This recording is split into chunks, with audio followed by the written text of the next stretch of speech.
Dan bila ajal itu tuan-tuan disandarkan kepada waktu, sebenarnya waktu tu bukan ke depan. Waktu tu kita rasa makin ke belakang, sebab kita ni telah diperuntukkan waktu kita untuk hidup kat dunia ni berapa lama. Dan kalau dah disandarkan kepada degupan jantung kita bukan makin banyak tuan-tuan, hakikatnya makin apa? Makin sikit degupan jantung tuan-tuan.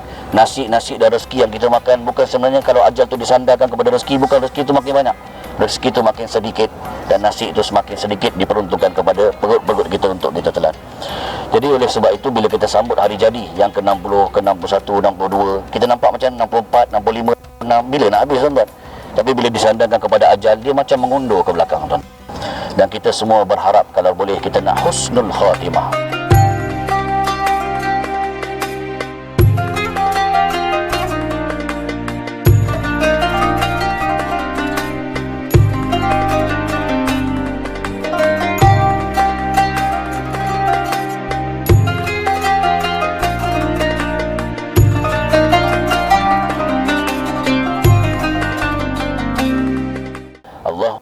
Lana bihusnil khatimah. Cuba ikut. Wala takhtim alaina ya Allah bisu'il khatimah, iaitu ya Allah, jika ajal kami telah sampai, jadikanlah ajal yang terakhir bagi kami husnul khatimah, dan janganlah sekali-kali cabut nyawa yang terakhir bagi kami sebagai su'ul khatimah. Itu minta berkali-kali, yang diajar oleh Nabi kita, dia diajar oleh agama kita. Tuan-tuan yang dirahmati Allah Subhanahu Wa Taala, kita nak dapat husnul khatimah ataupun su'ul khatimah, dia ada tips dia tuan-tuan. Siapa nak tahu tipsnya tuan-tuan, angkat tangan sebelah ana. Oh tuan-tuan, masya-Allah. Tuan-tuan yang dirahmati Allah Subhanahu Wa Taala, kita nak dapat husnul khatimah ataupun su'ul khatimah ditentukan oleh lifestyle kita. Tu dia tips. Ditentukan oleh apa? Lifestyle tu dalam bahasa Jawanya tuan-tuan, iaitu cara hidup kita di dunia ini, ya. Cara hidup kita tuan-tuan kalau baik, maintain baik sampai ke akhir, insya-Allah husnul khatimah lah. Tapi kalau lifestyle dan cara hidup kita jahat, ending pula jahat juga macam tu, Allahu akbar, na'udzubillah, jadilah kita su'ul khatimah. Tuan-tuan, kita apa yang kita lakukan, kematian husnul khatimah kita ataupun su'ul khatimah ditentukan oleh cara hidup. Dan saya tengok wajah tuan-tuan, saya selalu doakan memang wajah ahli syurga. Aminlah sikit. Allahu akbar. Moga-moga husnul khatimah dan maintain lah. Sebab saya ada satu seseorang tu berdasarkan apa yang dibuat, dan dia mati berdasarkan apa yang dibuat semasa hidup dia tuan-tuan. Saya terbaca satu paper, teringat, susah nak cerita, nak lupa berita ini. Seorang yang melanggan, minta maaf, cerita pelacur lah tuan-tuan ya, dekat selatan Thailand. Ketika itu dia membiasakan diri dia membuat kerja maksiat dan terkutuk itu tuan-tuan. Ketika mana akhir ajal dia tuan-tuan, dia sedang memujuk rayu, menawar-tawar pelacur itu di dalam keretanya tuan-tuan. Tengah dia menawar-nawar, dan Allah tarik nyawa dia ketika itu tuan-tuan. Masya Allah. Dan ketika itu dia mati dalam keadaan sedang menawar-nawar untuk melakukan maksiat yang besar kepada Allah Subhanahu Wa Taala. Nampak? Tuan-tuan yang dirahmati Allah, saya tak katalah tuan-tuan tarik agak ke pelacur ke, tidak, jauh sekali. Tapi kita nak sekali kalau boleh kita adalah husnul khatimah. Tuan-tuan yang dirahmati Allah Subhanahu Wa Taala, bila kita nak husnul khatimah dan tak nak su'ul khatimah, lifestyle kita seperti mana yang saya ajar tadi, perlulah baik tuan-tuan. Jadi kalaulah lifestyle kita tidak baik, kita bimbang Allah tarik nyawa kita dalam keadaan kita tengah gila handphone tuan-tuan. Handphone ni satu bencana yang saya anggap macam barulah, yang kalau ayat Quran ada menyatakan satu benda yang mengetuk minda dan muka kita. Allah SWT berfirman, falamma nasu ma dzukiru bih fatahna alaihim abwaaba kulli syai' hatta idza farihu bima utu akhadnahum baghtatan fa idza hum mublisun. Tuan-tuan faham maksud dia? Tak faham ya? Aku pun tak faham 30 tahun yang lalu. Sekarang dah faham, dah mengaji tuan-tuan. Maksudnya ketika mana manusia lupa tentang apa yang aku peringatkan kepada mereka. Allah suruh perintahkan, dia tak buat. Allah suruh tinggalkan, dia buat pula. Dia lupa segala perintah Allah, perintah Rasul. Fatahna alaihim abwaaba kulli syai'. Kami buka kepada mereka pintu segala-galanya. Apakah pintu segala-galanya tuan-tuan? Inilah tuan-tuan, pintu segala-galanya. Kalau kita tengok apps kat dalam dia pun juta ke tak juta tuan-tuan? Juta, muntah nak baca tuan-tuan. Tekan apa saja semua keluar. YouTube, iFlix, oh tak terlarat. Segala-galanya tekan semua ada. Rupanya bila kita dekat dan bertuhankan handphone asyik 24 jam dia tuan-tuan, itu tanda Allah tak berapa minat dan tak berapa suka pada kita tuan-tuan, bimbang. Ketika tu bila Allah buka, falam hatta idza farihu bima utu, ketika mana mereka gembira dengan apa yang dibukakan kepada mereka, wow, akhadnahum baghtatan fa idza hum mublisun, tiba-tiba Allah tarik nyawa dia secara tiba-tiba, dan ketika tu barulah mereka rasa panik. Tuan-tuan, kita bimbang kalau hidup kita tuan-tuan lebih pegang handphone daripada Quran. Kadang-kadang pula pegang handphone tu pula benda-benda yang lara, benda-benda yang tidak baik, benda-benda membawang dan seumpama dengannya, kekal pula dalam keadaan tersebut. Na'udzubillah, su'ul khatimah. Jadi tuan-tuan, su'ul khatimah, tuan-tuan bayangkan tiba-tiba tengah gembira tu nama kita, dan malam pertama nanti kita bayangkan adalah malam pertama kita di alam barzah. Kita tengok orang-orang yang dekat dengan kita sedang memandang kita dan terkejut dengan pemergian kita secara tiba-tiba. Bayangkan, kita nampak wajah orang kanan kita, isteri-isteri kita tuan-tuan, suami-suami kita, anak-anak kita, terkejut dan menangis, mata mereka bengkak tuan-tuan. Ada yang dah mula mengatakan ayah, ibu. Tuan-tuan, semua ketika itu terkejut dengan pemergian kita secara tiba-tiba. Segalanya game over, segalanya stop tuan-tuan. Tak ada lagi makan bersama anak dan isteri tuan-tuan, tak ada lagi pergi dan komitmen kerja, tak ada lagi tuan-tuan solat 5 waktu. Segalanya stop. Bayangkan, ketika itu orang dan anak-anak kita mula mengelilingi kita tuan-tuan, dan menyelubungi kita dengan kain putih. Bayangkan tuan-tuan, dan mereka ketika itu mula membuka Yasin dan membacakan Yasin wal Qur'anil Hakim innaka laminal mursalin. Kita dengar suara mereka baca Yasin, tiba-tiba kita macam menjerit, aku belum mati lagi lah. Sebab ketika itu tuan-tuan, peralihan ke alam barzah, kita antara rasa macam mimpi ke tak mimpi, kita rasa benar ke tak benar, mimpi ke tak mimpi, betul ke tak betul. Ketika itu kita menjerit, tapi anak kita, isteri kita, pasangan hidup kita tak perasan yang kita sedang menjerit pada mereka. Sebab mereka kita tidak mendengar suara kita, melainkan binatang-binatang. Ketika itu tuan-tuan, kita nampak sanak saudara kita yang jauh mengelilingi kita yang sudah diselubungi dengan kain putih. Ada juga yang membacakan tahlil kepada kita. Tuan-tuan dengarkan suara mereka, la ilaha illallah, la ilaha illallah. Tuan-tuan, rumah kita dipenuhi oleh jiran-jiran kita tuan-tuan. Bayangkan, Tok Imam, Tok Bilal tuan-tuan, jiran tetangga kita, mereka semua menangis terkejut dengan pergian kita secara tiba-tiba. Bayangkan tuan-tuan, ketika itu tuan-tuan, kita terbau air mawar tuan-tuan, yang bercampur dengan kapur barus dekat dengan tempat pembaringan kita di rumah kita tuan-tuan. Rupanya telah disediakan untuk pemandian jenazah kita tuan-tuan. Bayangkan ketika itu dalam pada orang yang dekat dengan kita, mata mereka bengkak-bengkak menangis ketika itu. Kita diangkat ke tempat pembaringan ataupun tempat memandikan jenazah. Ketika itu kita rasakan badan kita sakit. Sakit, nak bawa ke mana tu? Jangan angkat kuat-kuat, sakit. Kita baukan air kapur barus dan bertampur air mawar itu semakin kuat tuan-tuan. Kita akhirnya tuan-tuan diletakkan kat tempat pembaringan jenazah untuk dimandikan tuan-tuan. Itu kita mula dijiruskan dengan air. Kita merasakan air itu jatuh daripada kepala hingga ke bawah dengan begitu sejuk sekali. Aduh, sejuk, jangan kuat-kuat. Ada orang mula meraba tubuh badan kita tuan-tuan, mula menyabunkan seluruh tubuh badan kita tuan-tuan. Kita nampak muka pasangan hidup kita, anak kita, Bilal jenazah dan seumpama dengannya sedang menguruskan jenazah kita ketika itu. Air mawar pun mula disiram, dicampurkan dengan kapur barus tuan-tuan. Dan akhirnya tuan-tuan, selain selama ni kita nampak kain kapan itu yang kita nampak membalutkan jenazah, kali ini kain kapan tu kita nampak tuan-tuan sudah terbentang 3 lapis, 5 lapis tuan-tuan, diselang-selikan dengan kain kapas. Allahu Akbar, kapas tuan-tuan. Ketika itu kita mula diangkat badan kita secara perlahan menuju ke kain kapan yang telah dibentang itu tuan-tuan. Bayangkan, ketika itu orang mengangkat kita, aduh jangan angkat kuat-kuat, aku tak nak dibalut, aku tak nak pergi ke tempat tu. Ada orang dengar tuan-tuan, orang buat dek je tuan-tuan.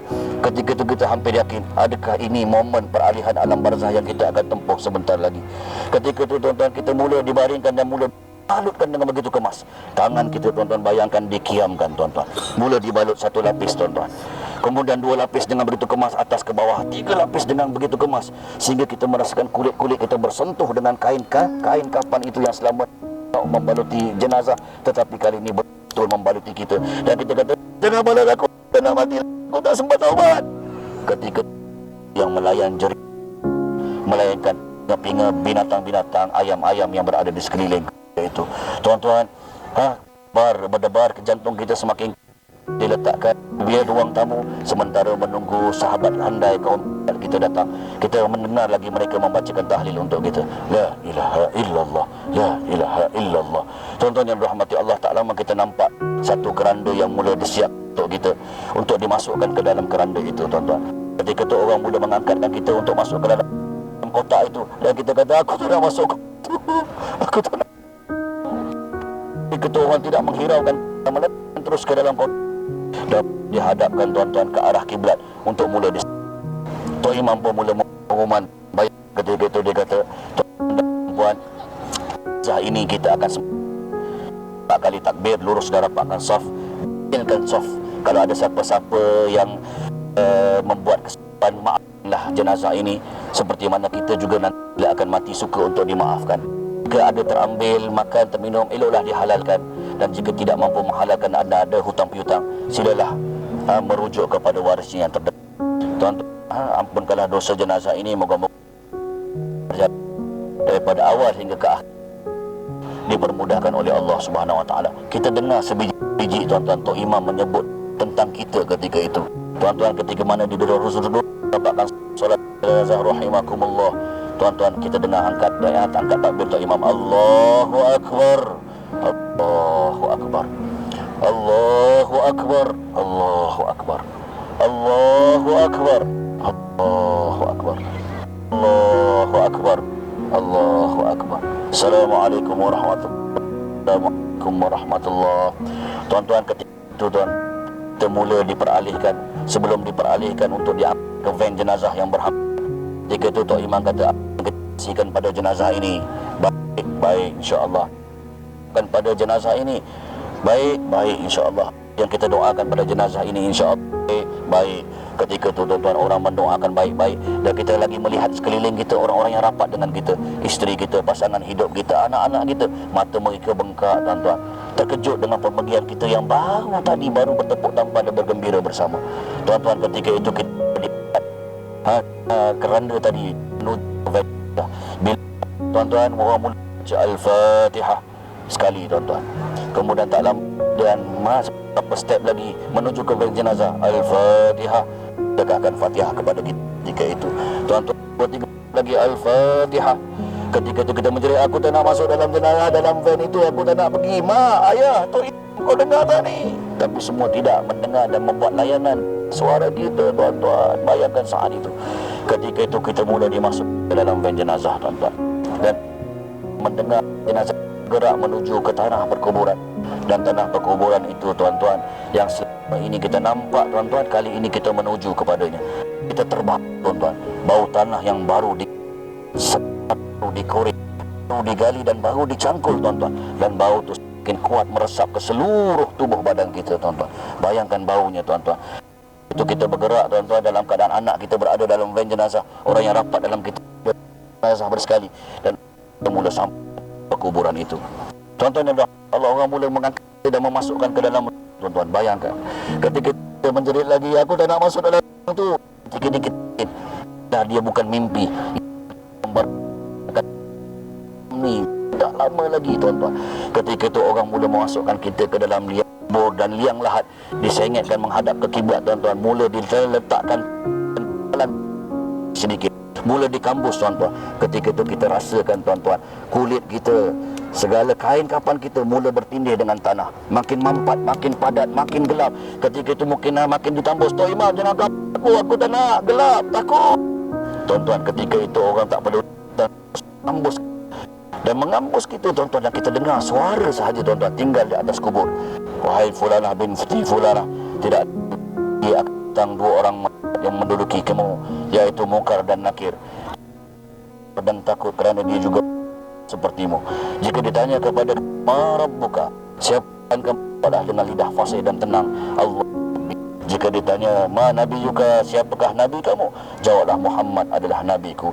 Jika terus ditanya kepada kamu, siapakah imam kamu, jawablah imamku adalah Al-Quran, adalah imamku. Dan jika terus ditanya kepada kamu, siapakah ataupun di manakah kiblatmu, jawablah Kaabah adalah kiblatmu. Dan jika ditanya siapakah saudara maramu, jawablah muslimin muslimat, saudara maraku.